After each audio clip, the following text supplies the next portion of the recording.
Today, I'd like you to be able to identify the different instructional needs of students who are emergent readers and writers and those who are early conventional readers and writers.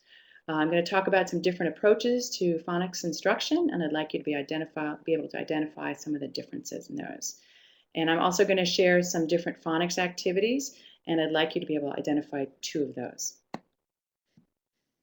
So, in webinar 1, I talked about the literacy continuum, the development of literacy starting at birth, where kids are just scribbling and learning about what books are. They're learning about concepts about print, the fact that we read words, we read text, not the picture, the sense of concept of letters, concept of what words are, concept of what sentences are. Emergent readers and writers are learning letter names and letter sounds. So that's a lot of early emergent reading and writing. The one thing that these students are learning is not only letter names and letter sounds, but they're learning that specific names have specific sounds. So they're learning the alphabetic principle, and that's really, really important here. So you can see emergent readers and writers, are just building the foundations to literacy development. And once they understand about the alphabetic principle, they're not so random anymore, right? They're learning, like I said, that specific letters have specific names and specific sounds, and they're all related. And so clearly then they're learning that there's a system out there. And so at that point, they're developing into what we call early conventional readers and writers, where they're learning about how to actually read words. They're learning phonics strategies. So that's a whole lot different. I think you could see the differences between the needs of emergent readers and writers and early conventional readers and writers. I think the thing here is, trying to identify where our students are at in terms of these needs.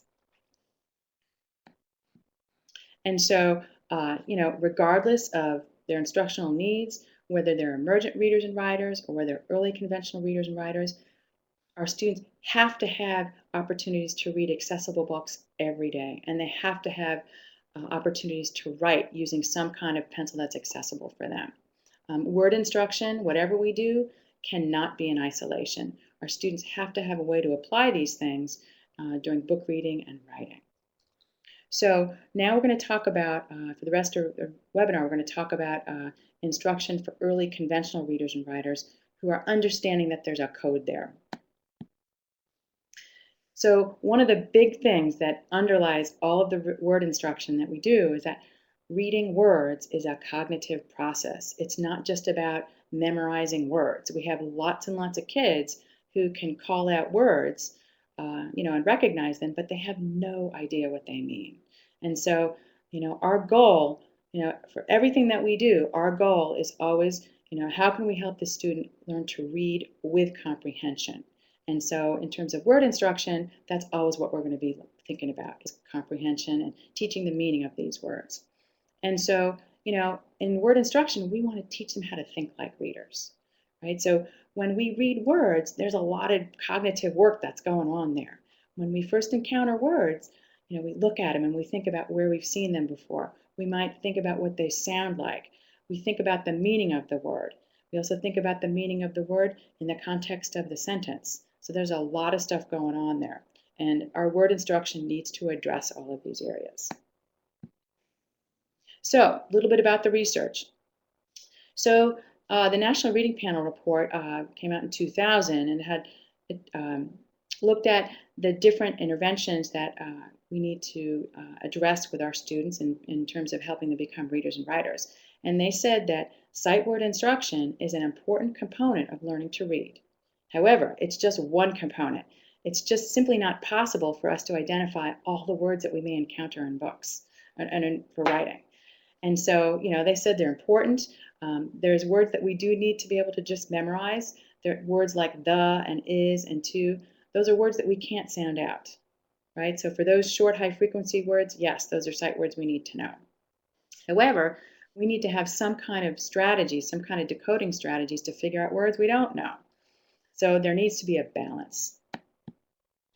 And so, there's different types of approaches to teaching phonics. And there's lots of different programs out there, and they're based on these different approaches. And so the first approach is a synthetic approach to teaching phonics. And basically, it focuses on teaching kids individual letters and the letter sounds, and then it teaches them to put these sounds together, blend the sounds together to read words. Other types of phonics approaches are based on a metalinguistic approach where they teach the rules about word structures and have kids use the rules to figure out words. There's another approach to teaching phonics called decoding by analogy. And this is also called like large unit phonics, where kids are taught to look at chunks of words. And they're taught to, you teach them to take what they know and apply it to figure out new words. And so the National Reading Panel report looked at these approaches to phonics, and they found that the synthetic and decoding by analogy approaches were effective. In fact, they found that they're equally effective. One's not better than the other. They found that actually, when you take two of those approaches, when you take the synthetic approach and the decoding by analogy approach and use them together, that was even more effective than a single approach. So the things that I'm going to share with you now are based on, when you combine those two approaches. Okay, so decoding by analogy. So, Marilyn Adams, this guru in reading, has said that the brain is a pattern detector. So we're always looking for patterns in words. So think about it. When you encounter a word you don't know, the first thing you do is look for familiar chunks that you do know. And you might use that to help you figure it out. So decoding by analogy is similar to that. We're trying to teach kids, chunks of words and help them use that to figure out new words. And so this decoding by analogy is based on word families, also called, like I said, large units or chunks or rhymes. And so there's a list by Wiley and Durrell that's been around forever that contains the 37 most commonly used word families, and they're listed right there for you. Simple things like an, at, ap, ash, all, etc. You're going to see those types of word families or word chunks in lots of different words. So the word and, right, you're going to see that in can, man, fan, tan, etc. And so the point of decoding by analogy is teaching kids these individual word families in the context of a word and having them use that to figure out new words. So let's take the word an as an example. You're going to teach the kid an and teach them to use a strategy to figure out all the other words that have an in them. So instead of having them just memorize all the an words, fan, tan, can, pan, etc., you're going to teach them an really, really well and have them use that to figure out all those an words. And that's a strategy, right? So I think you can see the difference there in terms of applying a strategy versus just sheer memorization. So the power of 37 is here. So the research says that if you teach kids those 37 word families in the context of words, they can use those words to figure out at least 500 other words. And that's pretty powerful. So that's a little bit about decoding by analogy. So here's a way to get started with helping kids look at these word chunks or word families. Word sorts are great, easy to do. These are out of general education practices. And so what you're going to do here for word sorts is you're going to choose two words that have two of the word families in them. So you're going to go back to that list and you pick two words or two word families and you're going to sort for those two different word families. So let's say you pick the word families an and in. For each of those word families, you're going to make a list of 5 words. You're going to write them on cards. So you might say, okay, I've got the word family an. Let's make a list of other words that have an in them. Can, fan, dan, tan. Okay. And then I got the word in, so I'm going to make a list of in words. In, pin, tin, win, etc. And so you're going to write each of these words out on an individual card, and you're going to need to use a pocket chart or some kind of Velcro board. And you want to have your key words that you're sorting for at the top of the board, and you're going to make 2 columns. And so what you're going to do is have kids sort the words for each word family, and you're going to put them in columns as you go through them. And each time, the important thing here is each time the student makes an attempt, they give you an answer, you always want to give them instructional feedback, whether right or wrong about what they did. So let's look at a picture of this. This is Jake, famous Jake, and his supermom Elaine. They're doing a word sort. Now Jake is profoundly deaf and legally blind, so we have enlarged words there on a pocket chart, and the 2 word families that he's sorting for are ick and at. and we have the word pick and at the top of the pocket chart there. And his mom is presenting him with a word, and then he's got to decide which column it goes under. And you can see that she's signing there. When she presents the word to him, she finger spells it, and then uses the word in a sentence, and then asks him to put it, choose the column where it should go. Once he puts it under a particular column, she compares it to the word at the top. She compares it to the keyword family. So if he chooses the word cat and chooses to put it under the at column, she gives him feedback about what he did. And so you'll notice here is that Jake is nonverbal, and so this type of method requires no speech, which is ideal for our students. So that's just a little bit about word families. That's an easy way to get started. Another method that's commonly used are word walls. And again, this is something right out of general education. And so word walls, just what they sound like. They're walls that have lots of words on them. And they can also, if you have no walls available, they can also be made small and portable. So the goals of a word wall are to teach kids about these high frequency words.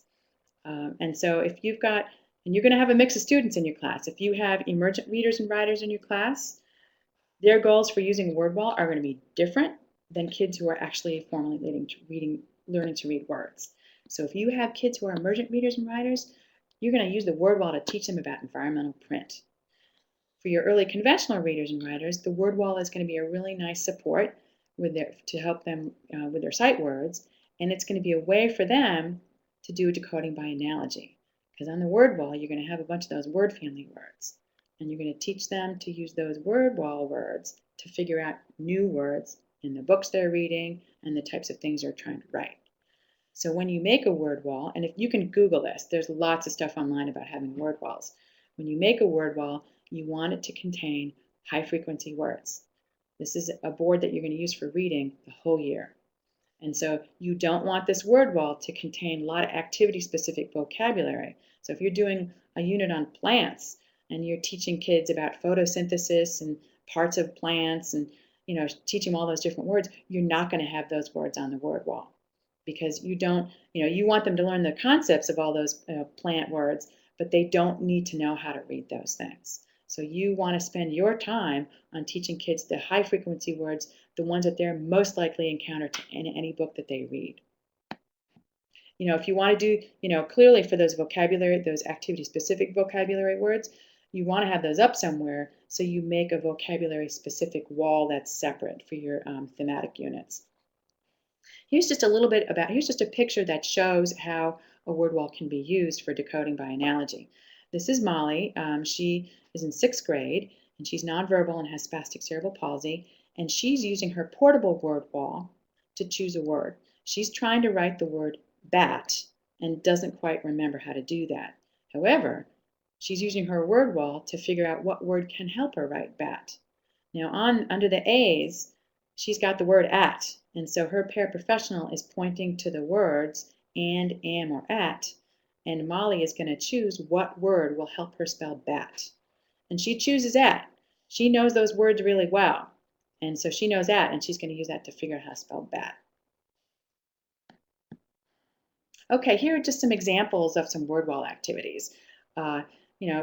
Teachers do things like, they have the students pick a word off the word wall and they write a simple sentence with it. And so you're going to want to do these word wall activities a lot because your goal is to get the kids to really know the words on there. So you're going to want to do some daily activities.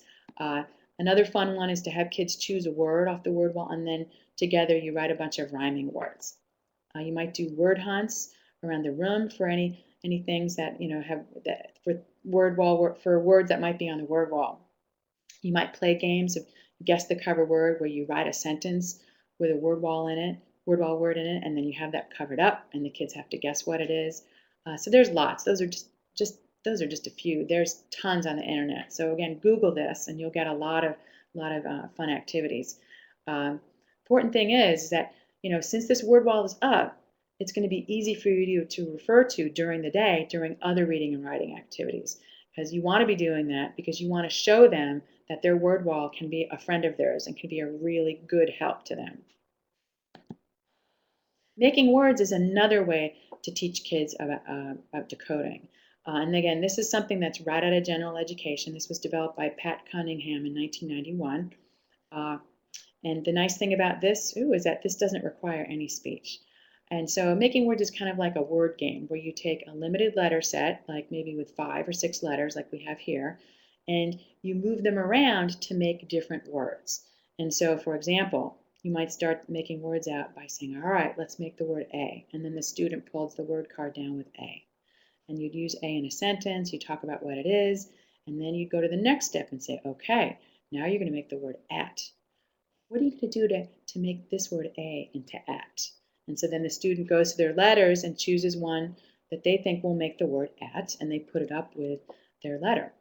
And so again, you talk about the word, you use it in a sentence, really focus in on that meaning and help the kid understand what they've done.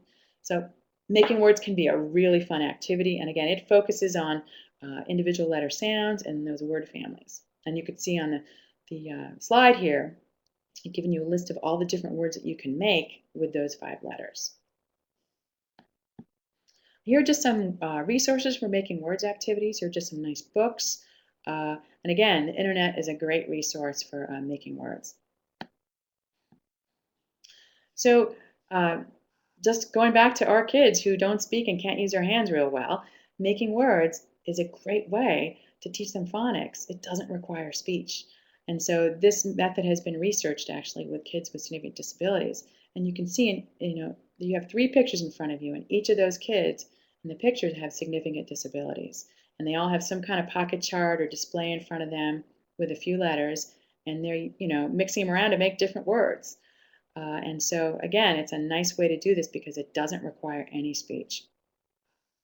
And then also, it is a window in on what they know about print, because you'll see when they move the letters around and make different words, you can see what they understand about words and what they don't understand based on the errors they're making. Here are some examples of commercially available programs that have actually been written for our students. We've got Early Literacy Skills Builder, a program by Attainment, carried by Attainment. We've got Accessible Literacy Learning Program, carried by Dynavox. Literacy Through Unity by Prinky Romick, and Tango to Literacy from Dynavox Technologies. Again, these have all been written for students with significant disabilities. They're all based in different approaches to teaching phonics. And I want to point out that the last 2, Literacy Through Unity and Tango to Literacy, have been developed to include communication devices. So Literacy Through Unity is for any student who's using a Prinky Romick device, and the instructional lessons integrate the AAC device, so that way students are learning how to read, spell, and say the same words with their communication device. And same with Tango to Literacy, but with a Tango device. So I alluded to it earlier, word instruction cannot be done in isolation. When you're teaching kids how to read words, they have to have opportunities to read those words in easy books, meaning they have to have ways to apply what you've been teaching them. And so the struggle has always been for us is finding the right book for our guys that's easy enough yet age appropriate. And so here's a fabulous resource that meets these needs. And then some. This is Tar Heel Reader, and it's a website full of hundreds of easy books. They've been written exactly for our students. This is a website developed by Gary Bishop, an engineer, and Karen Erickson, a leader in literacy instruction for kids with significant disabilities. And it's a free resource of loads of easy books. And there are literally hundreds of books up there, and they've been written by teachers and therapists. They have real pictures in them. You can read them online, or you can download them onto your computer and use them in PowerPoint. They're accessible using switches or IntelliKeys. And so there's the website. There you have it. Go check it out. Just to show you the quality of the books, I've included a couple of pages here. Here's some pages from an alphabet book. So, we really do spend a lot of time teaching kids about the alphabet, and have them read lots of letter books too. So here's some pictures. Here's some pages from Tar Heel Reader books. So you can see, the pictures are wonderful. And here's some pages from a book.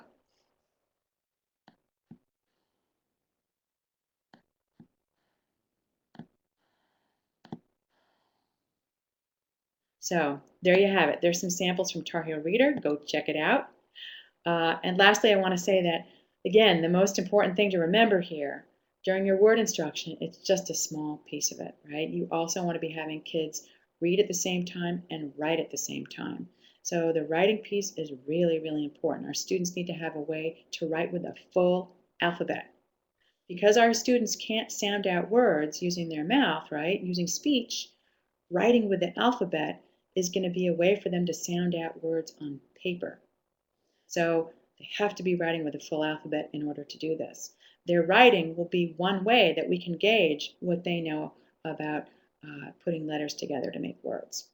So that's the end of this webinar. I hope that you've learned a little bit about the research and some activities for teaching kids how to read words. Next, I'd like you to go to the next slide and take a post test to apply what you've learned. Thanks so much.